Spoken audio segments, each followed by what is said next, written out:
भारतीय सेना ने बॉम्ब को किया डिफ्यूज, तेज धमाके से गूंजा दिग्गज। यूपी के कासगंज में दर्दनाक हादसा, ट्रैक्टर ने स्कूटी सवार 3 छात्राओं को रौंदा, एक की मौत 2 घायल। यूपी के रायबरेली में हिट एंड रन की खौफनाक। फ्रेंड्स, આજે આપણે બનાવીશું પાવભાજી।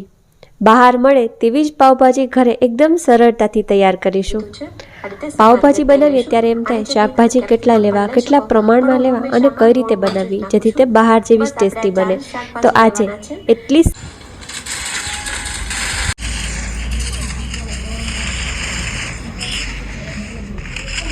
करमारी video viral. यूपी के તમારી પણ પાવભાજી એકદમ બહાર જેવી જ તૈયાર થશે। તો પાવભાજી બનાવવા માટે तन में सुइयां सुइयां सी अब तो लगी चुभने।